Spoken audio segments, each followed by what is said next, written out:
Il y a un procédé narratif qui revient souvent dans les grands animés modernes, un procédé discret, presque élégant, mais qui me laisse toujours un goût assez étrange. Bonjour à tous, ici Ace Esther, vidéo, analyse, Jujutsu Kaisen, manga, bref, vous connaissez la chanson. Clin d'œil et on y va. La solution ultime, ce serait de supprimer le pouvoir. Dans l'attaque des titans, la fin passe par la disparition du pouvoir de ces derniers. Dans Full Metal Alchemist Brotherhood, Edward sacrifie son alchimie.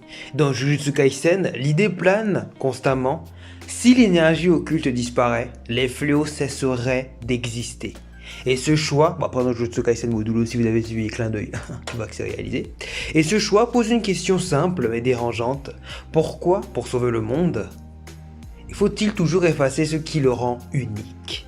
Parce que ces univers sont construits autour de ces particularités. Les titans ne sont pas juste un pouvoir, ils sont le cœur thématique de l'attaque des titans.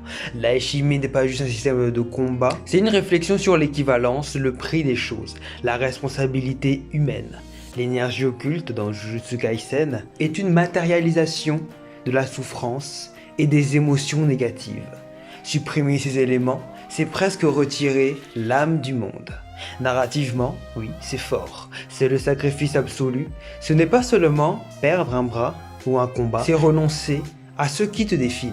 C'est dire, pour que le monde survive, moi, je dois disparaître symboliquement. Mais est-ce que ce n'est pas aussi une forme de simplification? Dans Code 10 par exemple, la paix passe par l'effacement d'une figure centrale et par la destruction d'un système de domination. Dans Naruto Shippuden par exemple, la fin du cycle de haine suppose presque une neutralisation des armes ultimes, des pouvoirs capables d'anéantir des nations. Même dans The Legend of Korra, ouais c'est des exemples un peu, faut un peu suivre, c'est pas, on questionne l'existence même des esprits et l'équilibre entre deux mondes. Souvent, la résolution passe par une réduction, comme si la paix ne pouvait exister que dans un monde amputé. Et là, le malaise commence, parce que c'est la réalité. On ne peut pas supprimer la haine, on ne peut pas effacer la violence, on ne peut pas retirer la souffrance de l'humanité. Comme on retire par exemple un organe malade, c'est pas not easy to do this, oui. On vit avec, on apprend à canaliser, à encadrer, à réguler. Alors, pourquoi ces récits choisissent-ils l'aliénation plutôt que la cohabitation?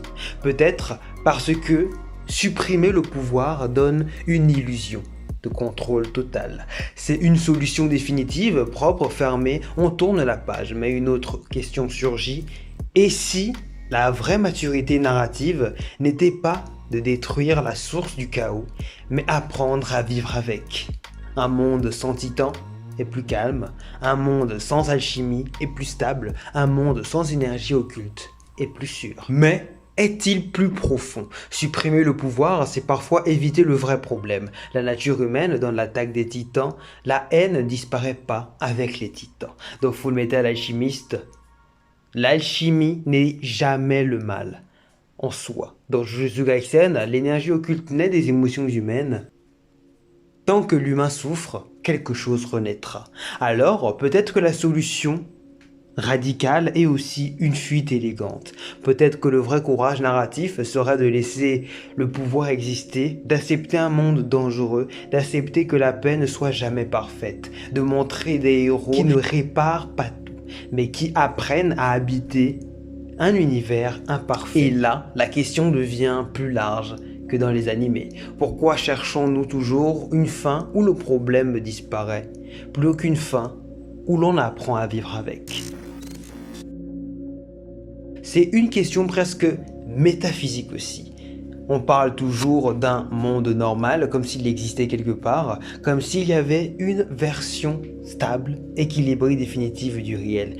Mais en réalité, le normal n'est jamais une donnée objective. C'est une habitude. On appelle normal ce à quoi on s'est adapté. Un monde sans pouvoir, pour incarner dans un univers comme celui de My Hero Academia, l'absence d'alter serait une anomalie. Mais pour nous, les super pouvoirs seraient une rupture totale de l'ordre des choses.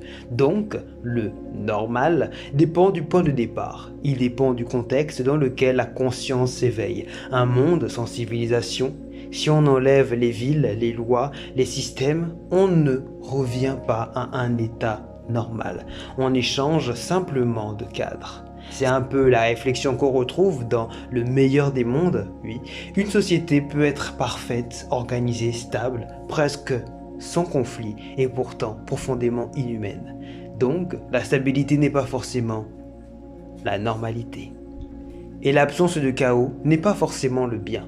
Un monde sans hommes, là, la question devient encore plus radicale. La Terre a existé des milliards d'années sans nous. Était-ce plus normal ? Biologiquement, oui. Moralement, la question n'a même pas de sens. Le normal suppose un regard humain. Sans l'homme, il n'y a plus de normes, plus de jugement, plus de comparaison, juste l'existence brute. Alors, peut-être que le monde normal n'existe pas comme état absolu. Peut-être qu'il n'est qu'un compromis entre nos attentes et la réalité. Un équilibre instable entre ce qui est et ce qu'on voudrait qu'il soit. Finalement, le monde normal n'est pas un lieu, c'est un rapport. C'est la manière dont on choisit d'habiter l'imperfection. Et peut-être que la vraie maturité, ce n'est pas de chercher un monde idéal, mais de devenir quelqu'un capable de tenir debout dans un monde imparfait sans perdre sa lumière. Bref, j'ai aimé Jujutsu Kaisen Modulo, c'est un manga qui va me manquer. Voilà, donc la question aussi se posait parce que je me suis rendu compte qu'à la fin du manga, ils avaient choisi de faire ça, c'est-à-dire supprimer les ninjas, voilà, de vouloir créer un monde différent, un monde comme le nôtre, un monde qui s'apparente à la normalité. Bien sûr, j'ai aussi voulu maintenant décortiquer qu'est-ce que c'est concrètement que la normalité. Peut-être c'est pas bien, peut-être c'est même pas le propos. Peut-être pas, je sais pas, mais c'est une analyse que j'ai aimé faire. Alors j'espère que ça vous autant plu que moi ça m'a plu. On dit à la prochaine pour une prochaine vidéo. C'était Ace Esther. Clin d'œil. Bye.